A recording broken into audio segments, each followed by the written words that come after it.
ચાલો આજે આપણે ઊંડા ઉતરીએ અને જાણીએ કે પ્રાચીન ભારતની આર્થિક તાકાત જે એની અદ્ભુત સાંસ્કૃતિક સિદ્ધિઓનો પાયો કેવી રીતે બની વ્યાપારથી શરૂ કરીને કલા અને જ્ઞાન સુધીની આ સફર સાચું કહું તો ખૂબ જ રોમાંચક છે.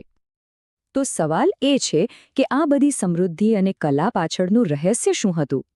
એવું તો શું હતું કે પ્રાચીન ભારત આર્થિક રીતે આટલું મજબૂત અને સાંસ્કૃતિક રીતે આટલું જીવંત હતું? ચાલો આ સવાલનો જવાબ શોધવાની સાથે જ આપણી આજની સફર શરૂ કરીએ. જુઓ, આખી વાર્તાની શરૂઆત થાય છે વેપારથી, કારણ કે કોઈ પણ સભ્યતાનું આર્થિક એન્જિન તો એનો વેપાર જ હોય છે, બરાબર ને? અને પ્રાચીન ભારત આ બાબતમાં તો ખરેખર મોખરે હતો. જરા વિચારો, એક એવો સમય જ્યારે ભારત દુનિયાના વ્યાપારનું મુખ્ય કેન્દ્ર હતું. આ કોઈ નાની વાત નથી. આ એક એવી હકીકત છે જેણે ત્યારે ઇતિહાસની દિશા નક્કી કરી હતી. જમીન માર્ગ હોય કે દરિયાઈ માર્ગ, ચારે બાજુ ફેલાયેલી આ વેપારની જાળે ભારતને એક આર્થિક મહાશક્તિ બનાવી દીધું હતું. તો સવાલ એ થાય કે આ વ્યાપારમાં મુખ્યત્વે કઈ વસ્તુઓ હતી? જુઓ, ભારતમાંથી ઉચ્ચ ગુણવત્તાવાળું સૂતરાઓ અને રેશમી કાપડ, મરી મસાલા અને કિંમતી પથ્થરો, આ બધાની દુનિયાભરમાં જબરદસ્ત માંગ હતી. અને બદલામાં શું આવતું? સોનું, ચાંદી અને બીજી જરૂરી ચીજવસ્તુઓ. આ બધું ખંભાત, ભરૂચ અને સોપારા જેવા મોટા આંતરરાષ્ટ્રીય બંદરોથી થતું. લોથલ જેવા હડપ્પીય બંદરો પરથી મળેલા પુરાવા તો આજે પણ એ વાતની સાક્ષી પૂરે છે. હવે દરિયાઈ માર્ગની તો વાત થઈ, પણ જમીન માર્ગનું શું? તો એના માટે હતો જગપ્રસિદ્ધ રેશમ માર્ગ, એટલે કે સિલ્ક રૂટ. તમે એને એ જમાનાનો ગ્લોબલ હાઈવે કહી શકો. અને એવું નથી કે આ રસ્તે ખાલી રેશમ જ જતું. ના, આ તો એવો માર્ગ હતો જ્યાં ચીન, ભારત, ઈરાન, અરબસ્તાન, ગ્રીસ અને રોમના વેપારીઓ ભેગા થતા હતા અને ફક્ત માલસામાન જ નહીં પણ વિચારો અને સંસ્કૃતિની પણ આપ-લે કરતા હતા. અને અહીંથી આપણી વાર્તા એકદમ રસપ્રદ વળાંક લે છે. જુઓ, જ્યારે કોઈ સમાજ આર્થિક રીતે સ્થિર હોય, સમૃદ્ધ હોય, ત્યારે શું થાય? ત્યારે એ સમાજની ઊર્જા ફક્ત રોજિંદી જરૂરિયાતો પૂરી કરવાથી આગળ વધે છે અને એ ઊર્જા વળે છે કલા અને સંસ્કૃતિના સર્જન તરફ. પ્રાચીન ભારતમાં બસ બરાબર આવું જ થયું. ભારતની કલાત્મક ગાથા કોઈ 100-200 વર્ષ નહીં, પણ હજારો વર્ષ જૂની છે. આનું સૌથી મોટું ઉદાહરણ છે મધ્યપ્રદેશમાં આવેલું ભીમબેટકા. ત્યાં પાષાણ યુગના એટલે કે સ્ટોન એજના 500થી પણ વધારે ગુફાચિત્રો મળ્યા છે. અને નવાઈની વાત તો એ છે કે આ ચિત્રો આજે પણ એટલા જીવંત લાગે છે કે જાણે એ સમયના જીવનની આખી ફિલ્મ આપણી સામે ચાલી રહી હોય. હવે જેમ જેમ સમય વીતતો ગયો તેમ તેમ કલા પણ વધુને વધુ વિકસિત થતી ગઈ. અને આનો સૌથી શ્રેષ્ઠ પુરાવો જોવો હોય તો એ છે અજંતા અને ઇલોરાની ગુફાઓ. ત્યાં તો એવું લાગે કે જાણે કોઈએ પથ્થર પર કવિતા કોતરી નાખી હોય. આ ગુફાઓના ભીંતચિત્રોમાં બુદ્ધના જીવન પ્રસંગો અને એમની જાતક કથાઓ એટલે કે એમના પૂર્વજન્મની બોધકથાઓ એવી રીતે રજૂ કરવામાં આવી છે કે બધું જાણે આપણી નજર સામે જીવંત થઈ જાય. ચિત્રકલાની તો વાત કરી, પણ શિલ્પકલા પણ કંઈ પાછળ નહોતી. એ સમયમાં મુખ્યત્વે 2 કલાશૈલીઓ ખૂબ પ્રચલિત બની. એક હતી ગાંધાર કલા. આ કલાની ખાસિયત એ હતી કે ગ્રીક અને ભારતીય શૈલીઓનું મિશ્રણ હતી, એકદમ ફ્યુઝન જેવું. આમાં મોટાભાગે બુદ્ધની વિશાળ મૂર્તિઓ બનાવવામાં આવી. અને બીજી હતી મથુરા કલા. આ શૈલી સંપૂર્ણપણે ભારતીય હતી, આપણી પોતાની. એમાં પણ શરૂઆતમાં તો બુદ્ધની મૂર્તિઓ જ બની, પણ પછીથી હિન્દુ દેવી દેવતાઓની મૂર્તિઓ પણ બનવા લાગી. હવે આ જે સમૃદ્ધિ હતી એની અસર ખાલી ચિત્રો અને મૂર્તિઓ સુધી જ નહોતી. ના, એનાથી તો વિશાળ અને ભવ્ય બાંધકામો પણ શક્ય બન્યા. તો ચાલો હવે આપણે પ્રાચીન ભારતના સ્થાપત્યની અજાયબ દુનિયામાં એક નજર નાખીએ. આની શરૂઆત ક્યાંથી થાય? હડપ્પીય સભ્યતાથી. એમનું નગર આયોજન તો જુઓ, ખરેખર અદ્ભુત હતું. એકદમ સુવ્યવસ્થિત રસ્તાઓ, વિશાળ સ્નાનાગાર, અનાજ ભરવા માટેના મોટા કોઠારો અને પાણીના નિકાલની અત્યાધુનિક વ્યવસ્થા.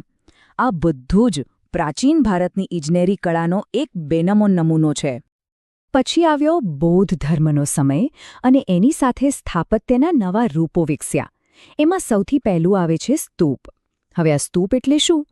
તો ગૌતમ બુદ્ધના નિર્વાણ પછી એમના જીવનની યાદગીરી રૂપે એક ગુંબજ આકારની રચના બનાવવામાં આવી.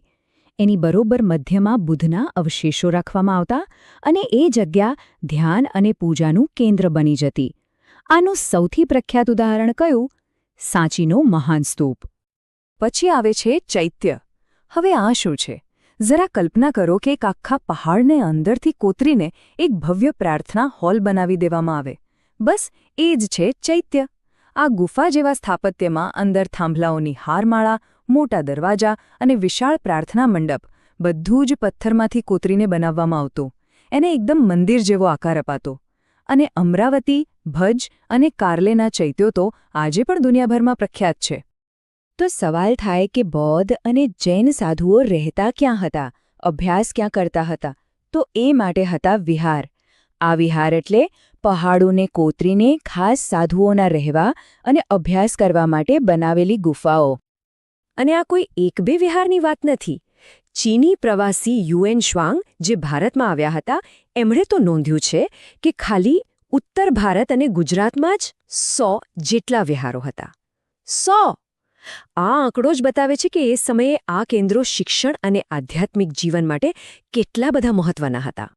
વિહારની વાત પરથી જ આપણે આ મહાન સભ્યતાના એક બીજા મહત્વના પાસા પર આવીએ છીએ, જ્ઞાન. કારણ કે એ સીધી વાત છે કે જે સમાજ સમૃદ્ધ હોય એની પાસે જ શિક્ષણના મોટા કેન્દ્રો સ્થાપિત કરવા માટેના સંસાધનો હોય છે. અને પ્રાચીન ભારતમાં તો વિશ્વની કેટલીક સૌથી પહેલી અને મહાન યુનિવર્સિટીઓ હતી, જેમ કે તક્ષશિલા, જ્યાં મહાન રણનીતિકાર ચાણક્ય જેવા વિદ્વાનો ભણ્યા હતા. પછી બિહારમાં આવેલી નાલંદા, જે તો જ્ઞાનનું એક આંતરરાષ્ટ્રીય કેન્દ્ર બની ગયું હતું. આપણા ગુજરાતમાં પણ વલ્લભી યુનિવર્સિટી હતી અને એ એટલી પ્રતિષ્ઠિત હતી કે ત્યાં એડમિશન માટે એન્ટ્રન્સ એક્ઝામ આપવી પડતી. અને બંગાળમાં હતી વિક્રમશિલા યુનિવર્સિટી, જ્યાં 3 માળનું વિશાળ પુસ્તકાલય હતું. વિચારો તો ખરા. તો જુઓ, આપણે વેપારની વાત કરી, કલા, સ્થાપત્ય અને શિક્ષણની પણ વાત કરી. પણ આ બધી સમૃદ્ધિનો કોઈ નક્કર પુરાવો છે? બિલકુલ છે. અને આ જવાબ છુપાયેલો છે એક નાનકડી પણ ખૂબ જ શક્તિશાળી વસ્તુમાં, સિક્કા. કારણ કે સિક્કા એ ઇતિહાસના મુખ્ય સાક્ષી હોય છે. સિક્કા આપણને ઇતિહાસ વિશે ઘણું બધું કહી જાય છે. ભારતમાં સૌથી જૂના સિક્કા કયા હતા? એ હતા ઈસવીસન પૂર્વે 5મી સદીના પંચમાર્ક સિક્કા. પછી જ્યારે ઇન્ડો ગ્રીક શાસકો આવ્યા ત્યારે એમણે પહેલીવાર રાજાની છવી અને સમય લખેલા સોનાના સિક્કા શરૂ કર્યા. પણ સિક્કા બનાવવાની કળા એ તો પોતાના શિખર પર પહોંચી ગુપ્તકાળમાં. અને અહીંયા જ સૌથી મહત્વનો મુદ્દો આવે છે. ગુપ્તકાળ દરમિયાન જે રીતે સોનાના સિક્કાઓનો ભરપૂર ઉપયોગ થતો હતો એ કોઈ સામાન્ય વાત નહોતી. એ માત્ર એક સુંદર ચલણ નહોતું, પણ એ જમાનાની અપાર, અકલ્પનીય સમૃદ્ધિનો જીવતો જાગતો પુરાવો હતો. એનો અર્થ એ થયો કે ત્યારે સોનું એટલું બધું હતું કે એનો ઉપયોગ રોજિંદા વ્યવહારમાં થતો હતો. તો આ બધી સિદ્ધિઓ જોઈએ પછી એમાં કોઈ નવાઈ નથી કે એ સમયગાળાએ આપણને આટલો ભવ્ય વારસો આપ્યો છે. અને એટલે જ એમ કહેવાય છે કે ભારતનો મહાન સાંસ્કૃતિક વારસો સમગ્ર વિશ્વમાં અદ્વિતીય છે. આ વાતમાં કોઈ અતિશયોક્તિ નથી. તો આપણે જોયું કે કેવી રીતે વેપાર, કલા અને જ્ઞાન આ બધું એકબીજા સાથે જોડાયેલું હતું. એક રીતે કહીએ તો આર્થિક સમૃદ્ધિએ જ સાંસ્કૃતિક વિકાસને ઉડવા માટે પાંખો આપી. આ ખરેખર એક બહુ મોટો વિચાર છે. અને અંતે આ બધું આપણને એ વિચારવા પર મજબૂર કરે છે કે પ્રાચીન ભારતનો આ ભવ્ય વારસો આજના સમયમાં આપણને શું શીખવી શકે છે, આપણને કઈ દિશા બતાવી શકે છે.